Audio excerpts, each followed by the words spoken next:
There you go. Hey everybody, we are on Instagram Live and I'm recording for the YouTube video also to be posted later. So if you don't get a chance to watch the video within the next 24 hours, or if you watch it and then you want to see it again, you can always go back to my YouTube channel, which is April's Cooking. But welcome, we're going to start today with lemon squares, and I'm going to try to keep this lesson in the hour time frame because the Instagram video cuts off within at the hour mark, and I do not I know it's kind of a panicky thing to start a new video. So with lemon squares, that should be no problem in being able to get these done. What you need to have with you, one or two things, sorry. If you have questions watching this while the live is going on, please send them through. Hannah is my assistant today, so she's going to be able to see. She is going to answer questions, well not answer, she will relay your questions to me, and then I will go ahead and answer when I can. If many of you have had lemon squares before in many different places, I'm sure, what makes these lemon squares particularly special are two things. One is that they're very tart. I like when it has like lemon in it, when it says it's lemon, cake or anything. I want it to feel that sourness in my mouth. I don't want it to be sickeningly sweet with a little lemon. So these lemon squares are sour lemon squares. The other thing that makes them special is because we have so much lemon juice in them, they're very soft. And I will show you some that are already done. If you look at it here, it's very soft. There, it's not gonna be like a thick pie pudding things. Now there are things you could do to make it that way. It would just affect the flavor. I love this texture because it's soft, and when you break it open, it just melts in your mouth, and it's lovely. So I will start. The first thing we're going to start with will be the shortbread.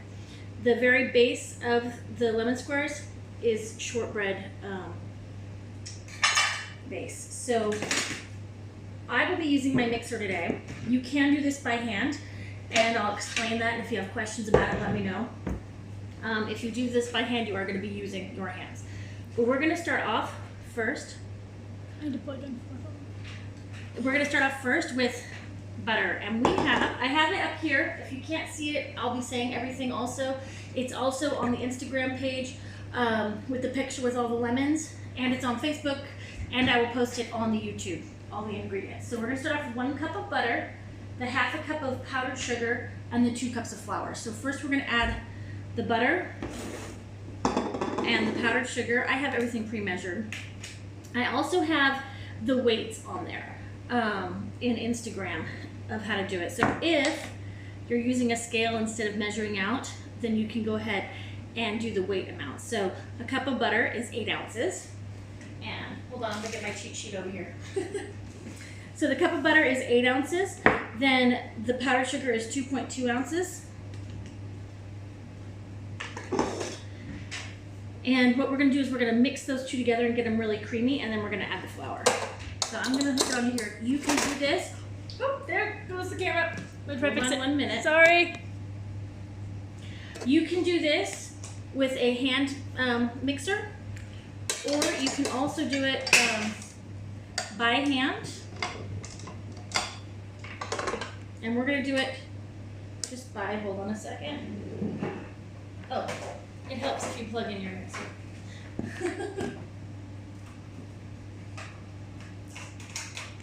So it doesn't take long. Now, a few tricks about doing it with the mixer when you're dealing with anything powdered like flour, powdered sugar, cocoa powder, you always start with the lowest speed. And then you're going to turn it up a little bit. If you don't do that, especially with powdered sugar and flour, the air going around will poof, and it will mix it. So this will just take a moment.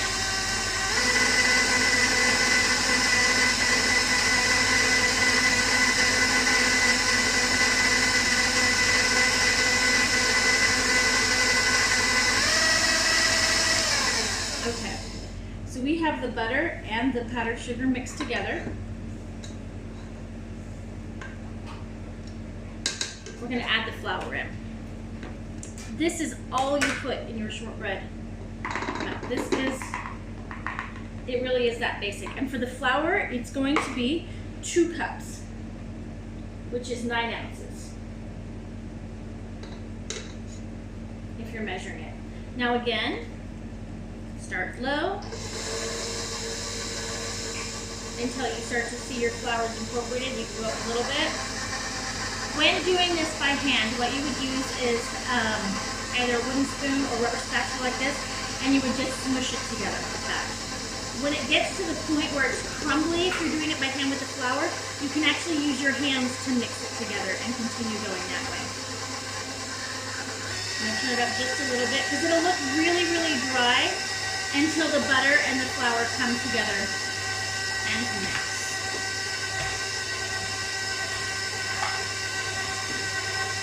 Now I don't want to mix this too much. If you were on last week, you'll remember this maybe, but I'll share it again. If you overmix something with flour in it, or if you mix it a lot, you're going to start creating gluten strands and connections, and it's going to get tough. So you just want to do it, and I'll show you the picture. If you're hand mixing, it'll be hard to get to that point, but if you're using a mixer, it's really easy to overmix. And you definitely don't want to overmix, because this needs to be a really soft, buttery. It's not terribly sweet. I mean, a 1/2 cup of sugar is not super sweet in the shortbread. So what I have now, Anna, can you check if can they see this? Yep, they can see it. Okay, great. So, see, they can see up to where your bowl is. Oh, they can't see inside the bowl? Yep, they can see your bowl now. Okay. I'm just making sure I'm getting you guys all the things. So see, it's gotten a little bit crumbly, but it's coming together. So I just take these last minutes to just push that flour in, because you really don't want to overmix it. But you also don't want it so sticky that it won't push down. You don't want it all butter. So what I'm going to do now is I'm going to switch over to my bowl scraper.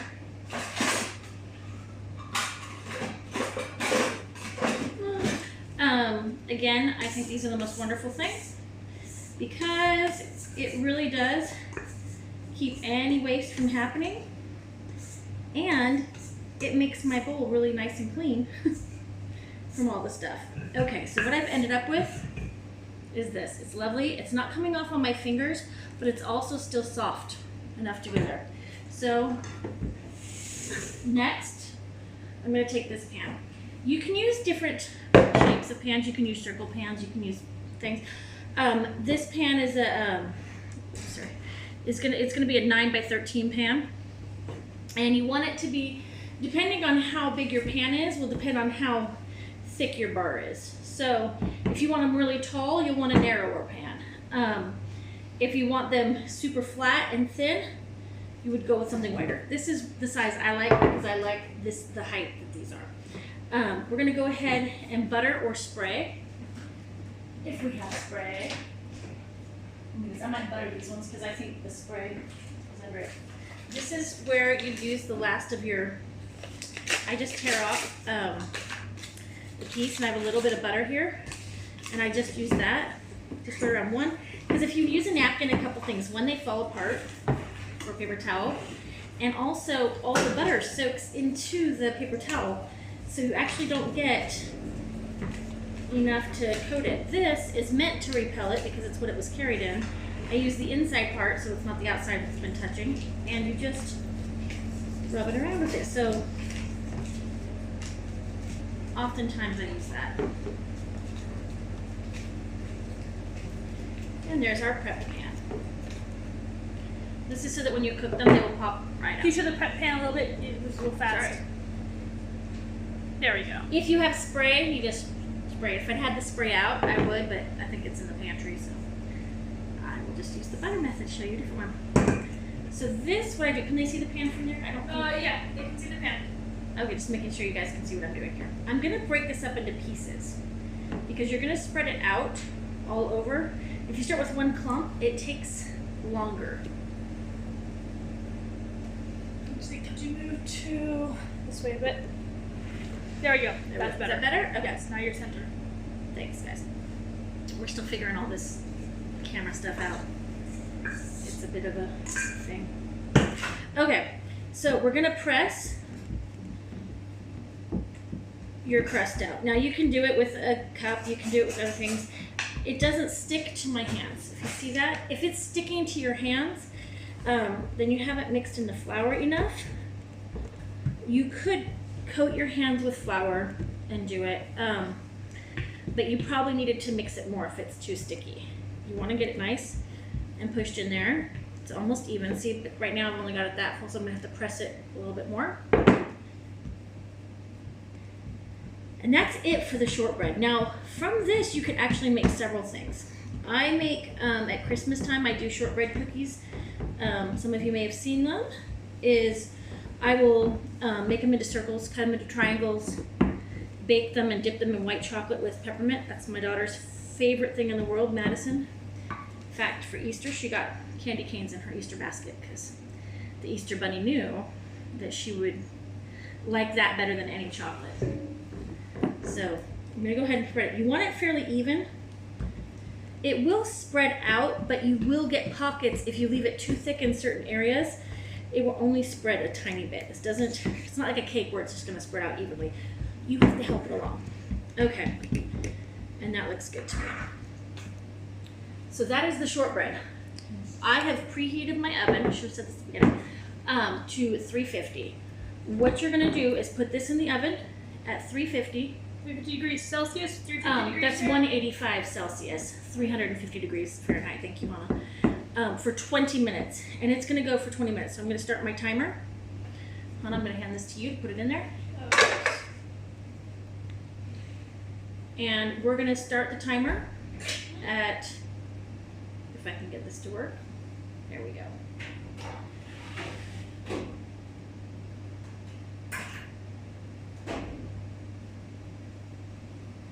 There we go. Okay, it started.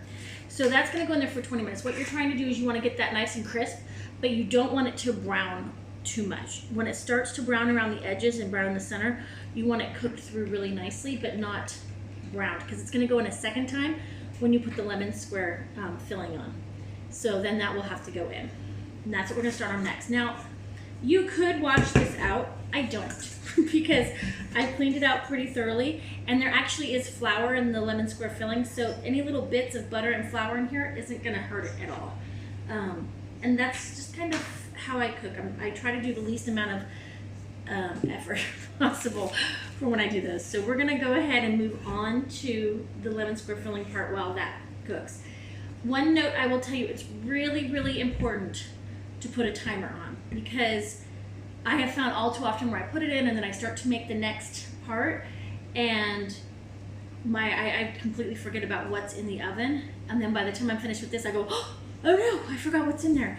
Now this shouldn't take more than 20 minutes to put together, but if it did, if my kid comes in and I get distracted and walk off with her answering questions, it lengthens it out, and then suddenly I have really dark brown base, and that's not good. So I always put the timer on when I'm busy doing things and stuff so that I can know about how long it's gonna go. All right, so for the lemon base, for this one there's a few things we're gonna talk about. It's gonna start off with eggs. Eggs are the base of what it is. It's basically a lemon curd that you're making, but you're not gonna cook it on the stove. You're gonna bake the lemon curd, because that's what it turns into, is a lemon curd filling that's on top. So we're gonna put the 4 eggs in, and with the eggs, you're gonna add 2 cups of granulated sugar. That's gonna weigh 14.2 ounces, but it's 2 cups. So you're gonna put those 2 things together, and that's it. That's the first part of what you're gonna add. What we're gonna do now is we're gonna whip those. So use your thing. If you're not using a mixer for this part, you can do this by hand. You're gonna have to whisk for a while, and I'll show you why. Just get everybody in there to get their arm workout and get strong. So that's what I have in there right now. It's 4 eggs and 2 cups of sugar. I'm gonna put that on my stand mixer with the whisk. And it's gonna go for a while, so I'm gonna tell you a few things before we start it.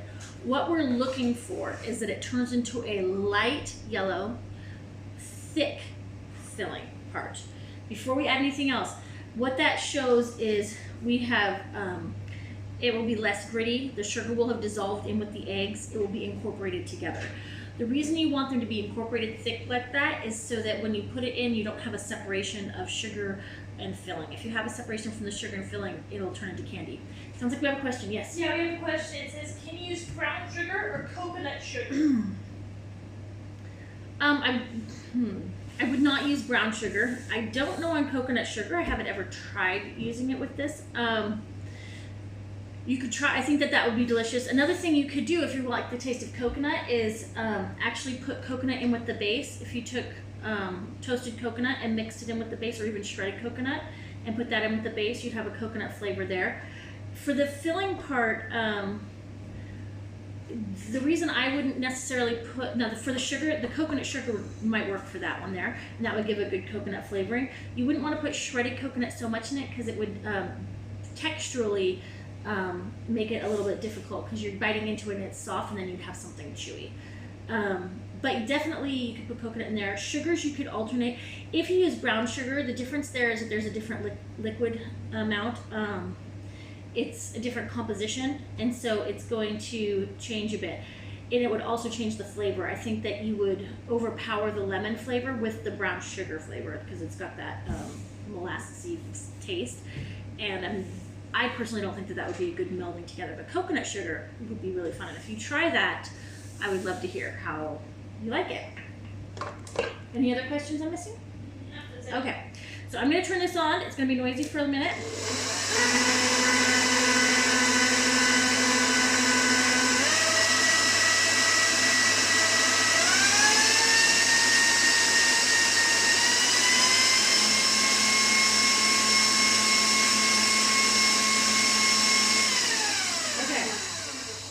Turn it off for a second so you can see so far what we have, so you can see the differences.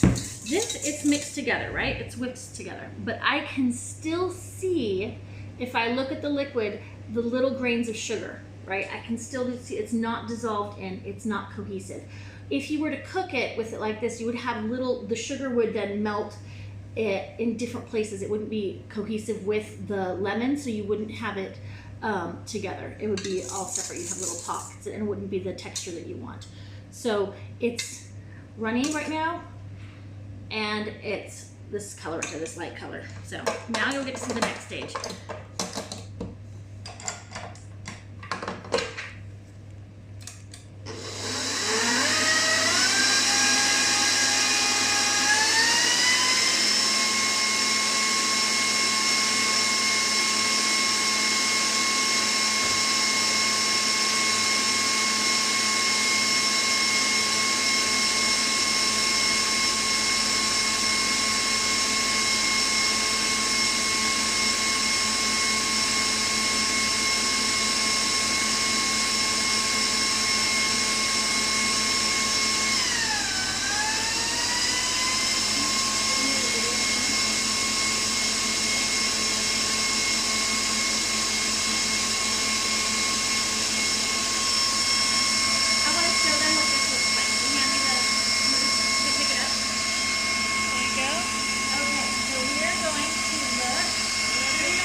See how we've gone through, so it's starting to look a nice pale yellow there. It's looking together. You can see on the side all the granules there, but inside, if you look at the yellow mixture, we're getting air incorporated into the eggs, so they're getting really fluffy, and we're dissolving the sugar into the eggs. So it's giving it a really nice, thick consistency. I'm gonna turn it back on. This usually takes about 3 to 5 minutes.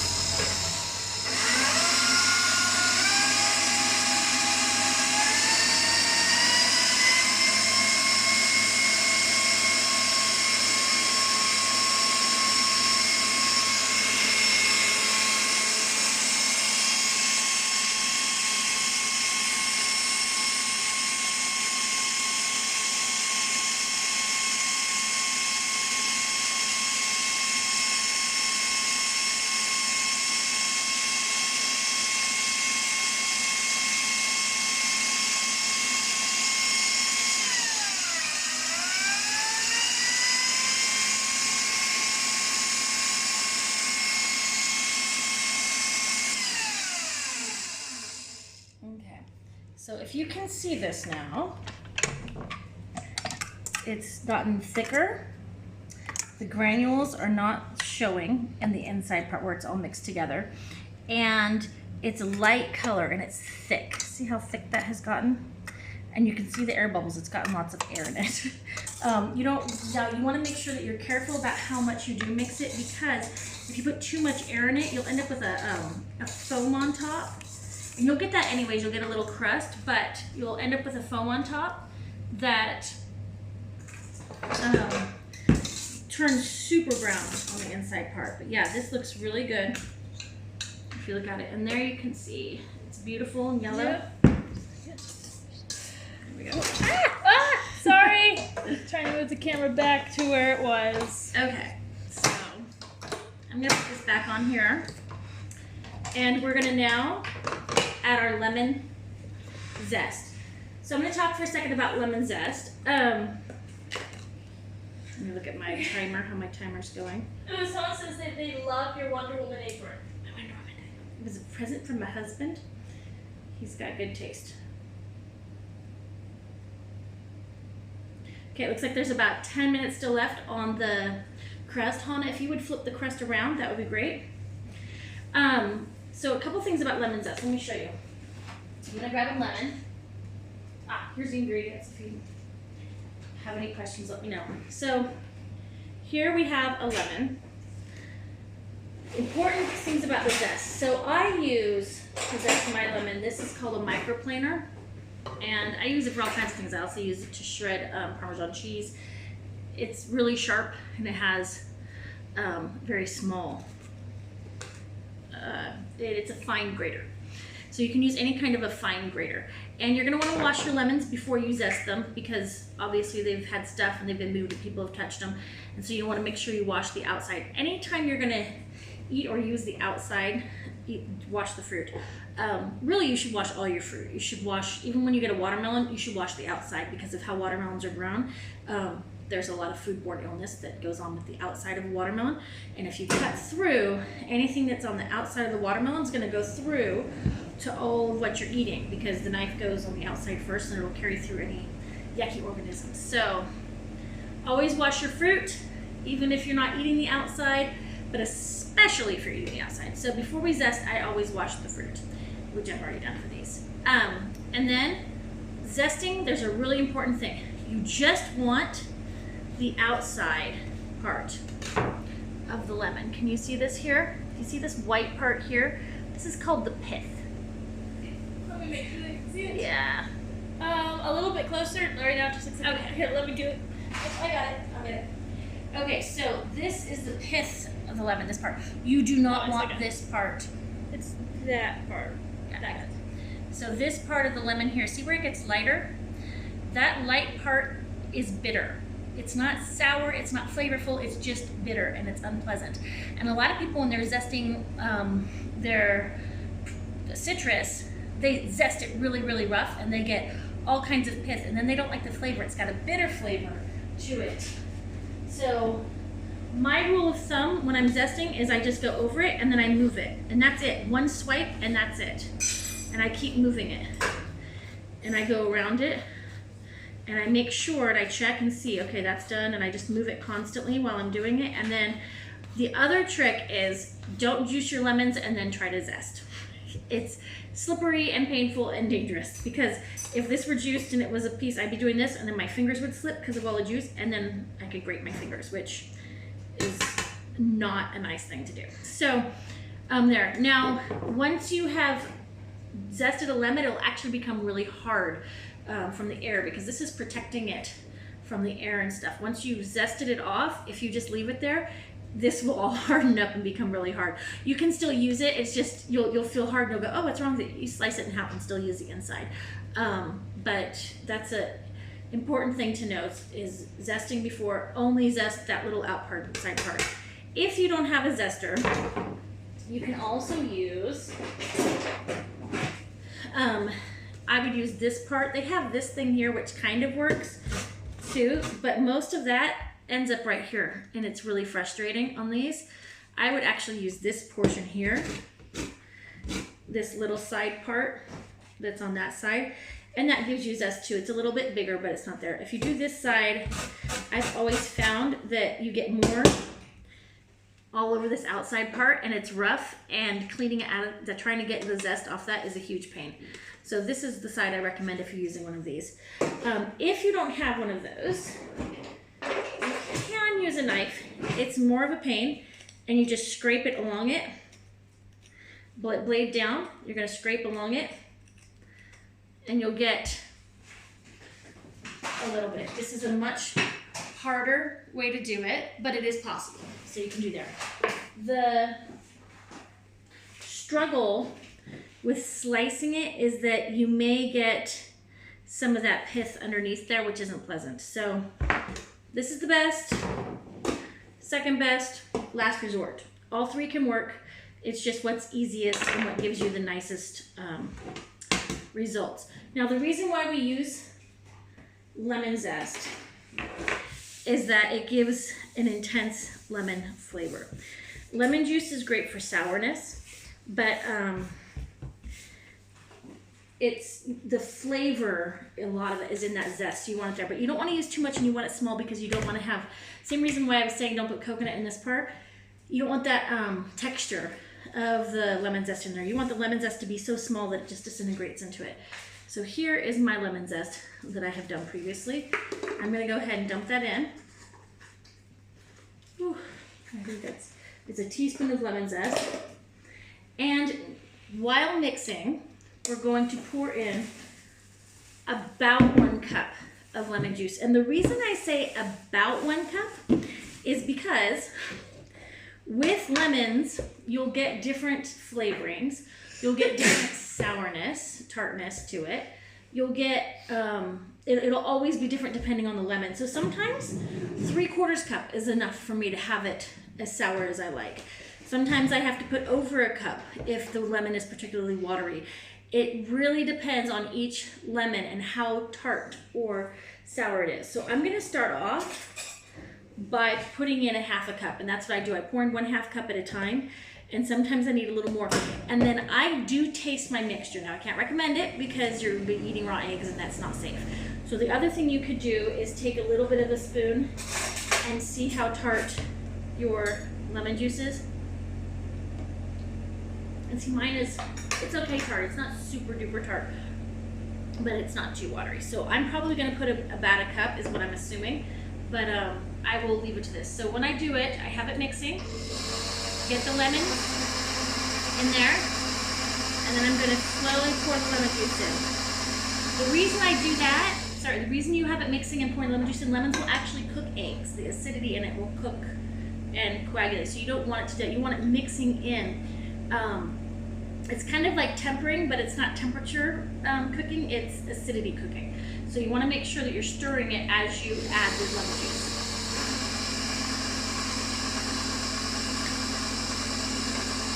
So I'm sure I'm going to do 1 whole cup.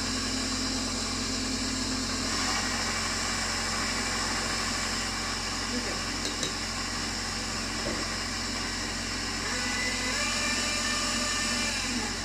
And you only need to mix that to get it incorporated. Yes, question. Do you want tart or sweet? How do you achieve both? So the sweet's already in there because of the sugar. The way you achieve both is making sure, 1, that you put in the lemon zest. That's going to really help. And then 2 is in having the lemon juice and seeing how tart it is. I am going to taste this again. If you want to be food safe, you should use pasteurized eggs, things. If not, it's to your own risk of trying it. But like, to me, this is good, but it's a little bit too sweet for me to the sourness. So I'm gonna add in a little bit more lemon juice. You can try different amounts and find what works for you. I am gonna add in probably another 1/2 cup. Now that is gonna affect the texture of your end product. It's going to affect how gelatinous it is, basically, because if you're adding liquid, that's good there. I'm gonna go ahead and add in the rest of this though. I'm gonna put that in there. I should have it stirred.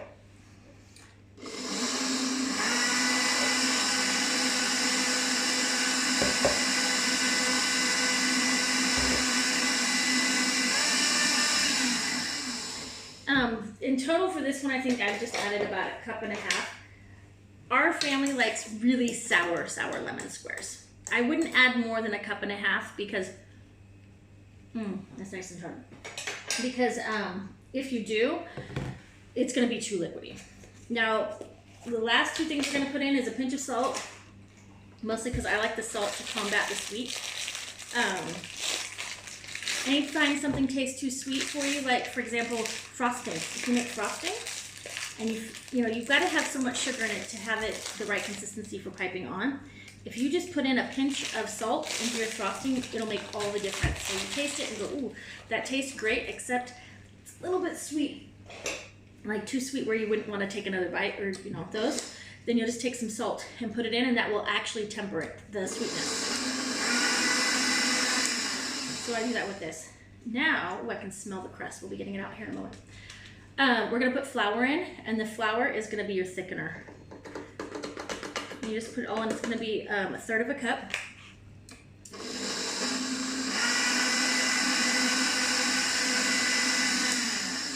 As it cooks, flour has to boil basically to thicken. It won't boil, but it will get to the heat that it needs to. It doesn't really have to boil. It has to get to a certain temperature.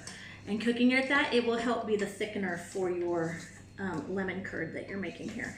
This would be just like making a lemon curd on the stove, except that, it's a different process, but that's basically what the end product is that you're coming up with, is a lemon curd on a shortbread cookie.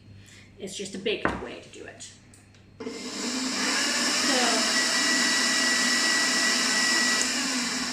So you just mix that all in until you see that the flour is all mixed in. Oh, the timer's done, Hannah. Can you check the crust for me, and we'll see where we're at with that? Yes, ma'am. Thank you. It's good to have someone here to be my sous chef. It's one of the benefits of having the girls work in the kitchen with me so much. Is there.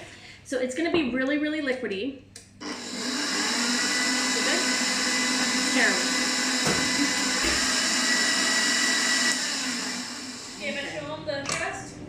Yeah, we'll show them the crust.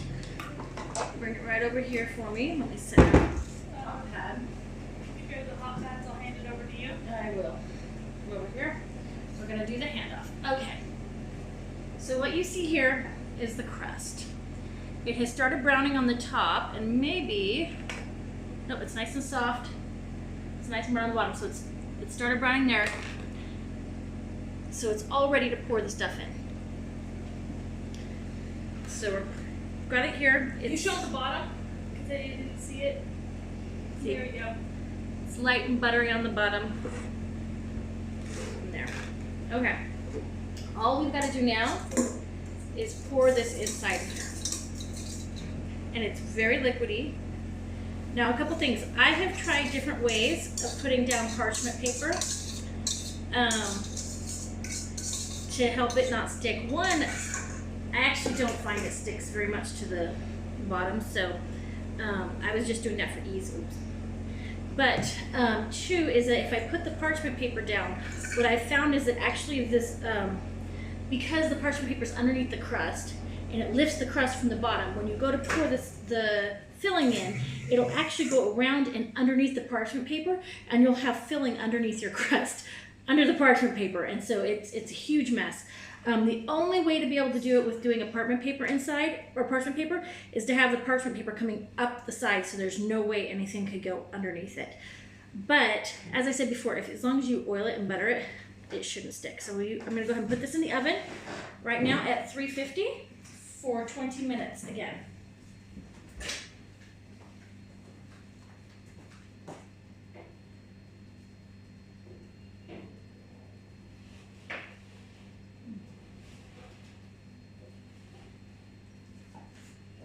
Close it. And I'm gonna wash my hands because they're sticky now.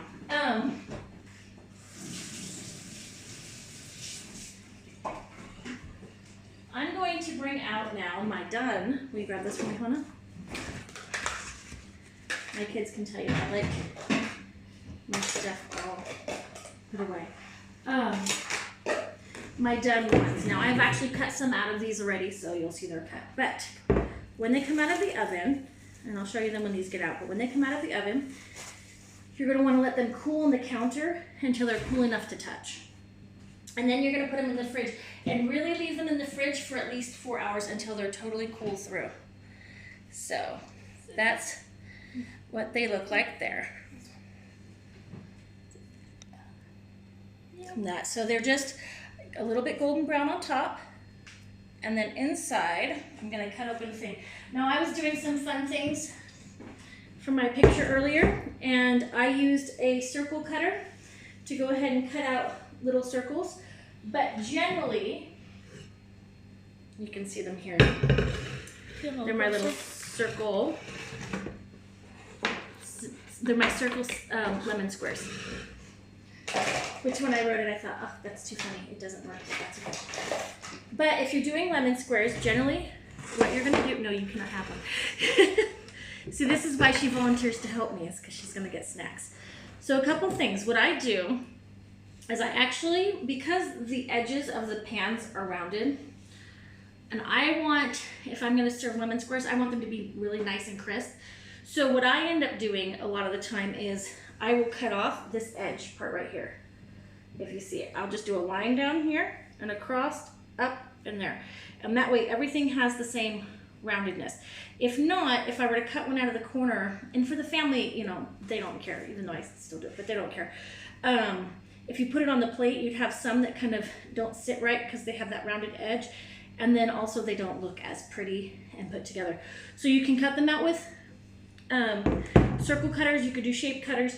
The way you want to get them out of the circle cutter, let me see where my circle cutter is. I had one. I thought it was right here, but maybe I put it away. Yes, but I had one out. Anyways, you're going to push it down and then push up. If it doesn't pop out when you take the cutter off, you push up through the bottom. Don't push down because it's so soft that you would mangle it. So you'll push up through the bottom. But the most traditional way to do it is doing square ones. So you can use a knife, and that works great. And you go across. Now, when you have this stuff on your knife, the way you get a nice cut is if I do this again, it's just going to build up, and then it's going to get all gooky on it. You're going to scrape that edge off. Don't get rid of this. This is yummy. We put it in a container, and the kids snack on it. So this is one way. Other people have seen my bench scrapers. I talked about these last week. These have so much utility to them. So all I have to do is push it down, and then it's just easier for me to have control than over a knife. It just goes down. It's got that nice flat edge. So all I do is push down with my weight. It helps me, so it's good to have some weight in me, and I can get it down. So that's what I prefer to use if I'm going to do straight ones, is my bench scraper. That's my favorite thing to use. But you can use a knife. You can use, and you still scrape that off, but it's easier, it's cleaner, and then you just cut them straight there, and I will show you them. You can cut them in any shape. You can do diamond shapes if you want to have lemon diamonds. You could make them into little flowers if you wanted to use a flower cutter one.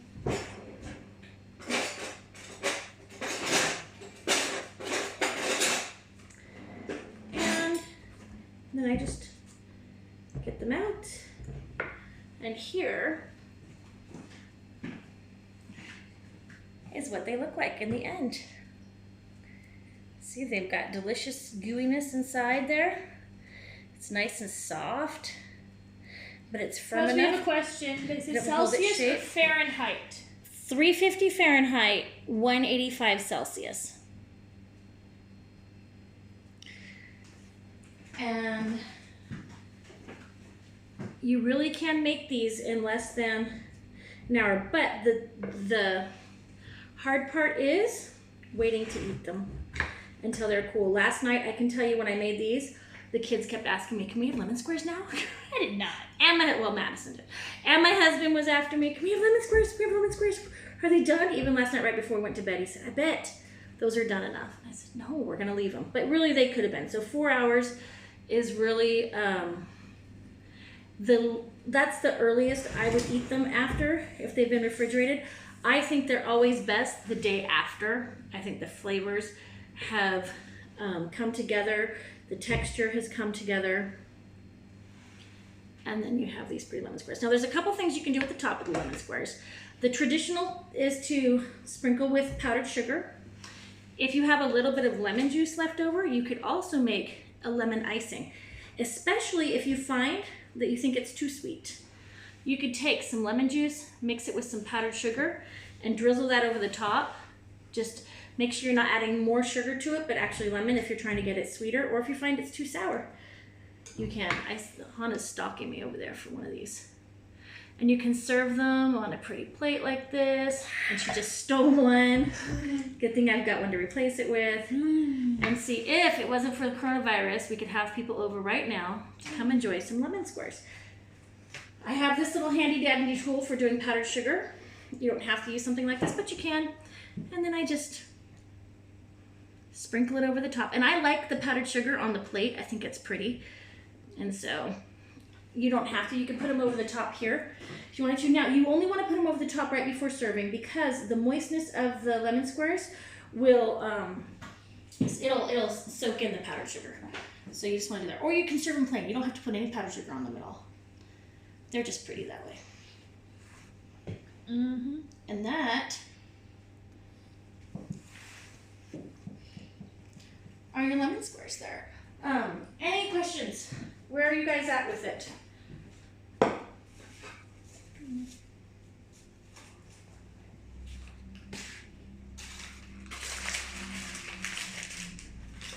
Any thoughts?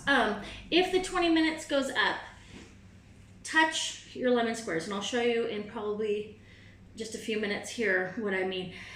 They shouldn't move anymore. So it's really liquidy in the pan.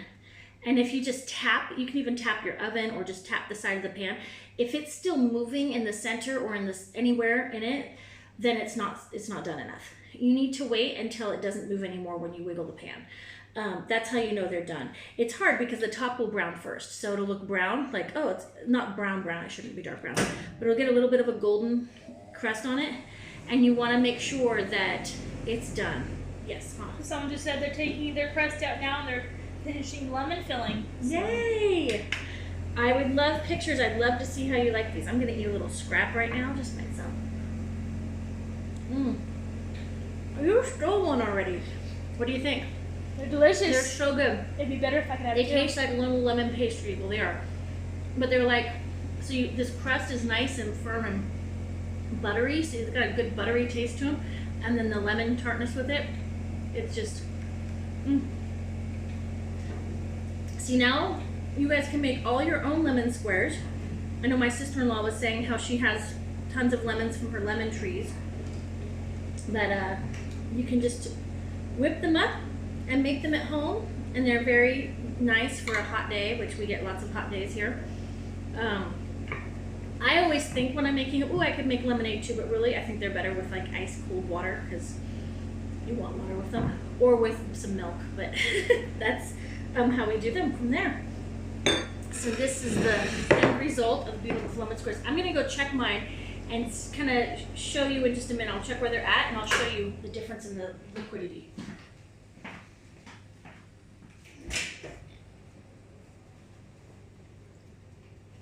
Okay. So, can you grab me a hot pad, hon? If we'll look here, this is where they're at right now. They've browned on the sides because that's where a little bit kind of came up on the sides there, but I won't be serving those there. Now what I want to show you with this is look at how moving it is.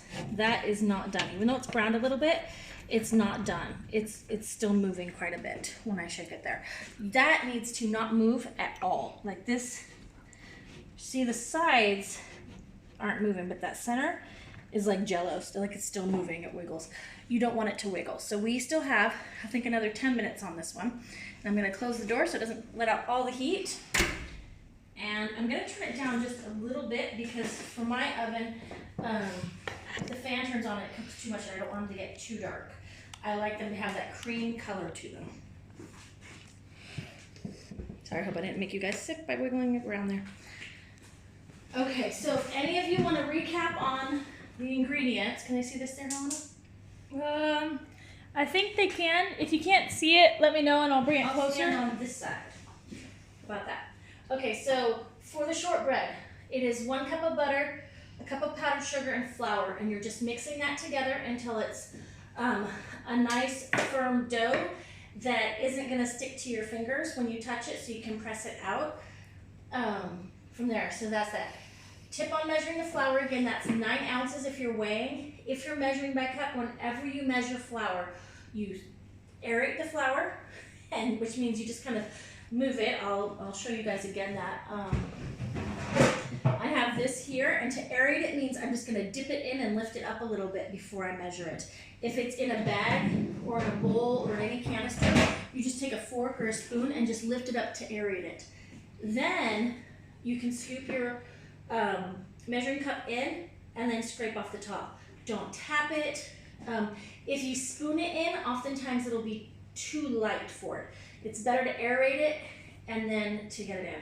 Flour aerated is the correct way to do it. If you have flour that's been sitting for a long time, it has become compact, you're going to get too much flour in your cup. Okay, people say they can't see it. Oh, they can't see it.